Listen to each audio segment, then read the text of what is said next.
মই ৰেজাক আলী আহমেদ। মই এইবাৰ আগন্তুক পঞ্চায়ত নিৰ্বাচনত বান্দিয়া গাঁও পঞ্চায়তৰ অন্তৰ্গত কাউন্সিলৰ পদত প্ৰতিদ্বন্দ্বিতা কৰিছোঁ। সেই সমূহ ৰাইজক আপোনালোকৰ বহুমূলীয়া ভোটটো দি মোক জয়যুক্ত কৰিব বুলি আপোনাৰ প্ৰতীক চিহ্ন কি জনালোঁ। আপোনাৰ প্ৰতীক চিহ্ন?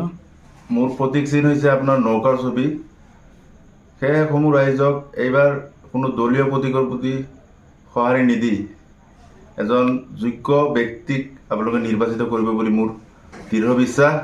আমাৰ বান্দিয়া পঞ্চায়তত মুঠ 9 গৰাকী প্ৰাৰ্থী আছে আৰু প্ৰত্যেকজন প্ৰাৰ্থীক আপোনালোকে নিজে বিবেচনা কৰিব।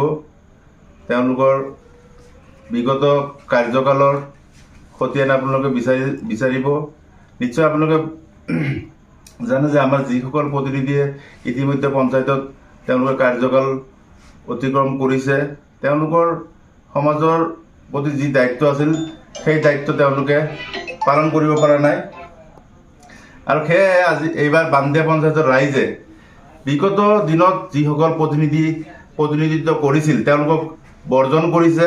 বান্দিয়াৰ ৰাইজে এইবাৰ নতুন প্ৰাৰ্থীৰ মুখ বিচাৰি আছে আৰু গোটেই বান্দিয়া পঞ্চায়তৰ ভোটাৰসকলে, ৰাইজসকলে এইবাৰ মোক বিপুল ভোটত জয় কৰিব বুলি মোক প্ৰতিশ্ৰুতি দিছে। আৰু মই ৰাইজক এটাই অনুৰোধ কৰোঁ, এইটো কোনো দলীয় প্ৰতীক চিহ্নৰ প্ৰতি আপোনালোকে গুৰুত্ব নিদি যিজন যোগ্য প্ৰাৰ্থী তেওঁলোকক আপোনালোকে বাছনি কৰক। আৰু আমাৰ যিসকল প্ৰাৰ্থী আছে এই প্ৰাৰ্থীসকলৰ আমি ৰাইজে কোৱা শুনিছোঁ যে বহু প্ৰাৰ্থীৰ লগত কিছু সমাজৰ দুষ্কৃতিকাৰী বুলি ক'ব পাৰি দালাল শ্ৰেণীৰ লোকে তেওঁলোকক লগত লৈ প্ৰচাৰ অভিযান চলাই আছে। তো মই ৰাইজসকলক এটাই অনুৰোধ কৰিছোঁ, আপোনালোকে দালালমুক্ত পঞ্চায়ত এইবাৰ গঠন কৰিব বুলি মই সকলোকে অনুৰোধ জনাইছোঁ।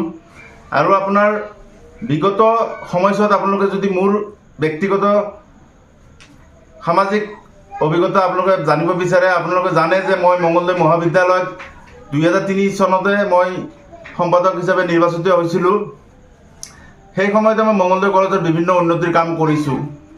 আৰু আজি কিছুদিন আগতে আমি বান্দিয়া পঞ্চায়তৰ হৈ এটা ৰাজহুৱা খেলপথাৰৰ কাৰণে যুদ্ধ কৰিব লগা হৈছিলে।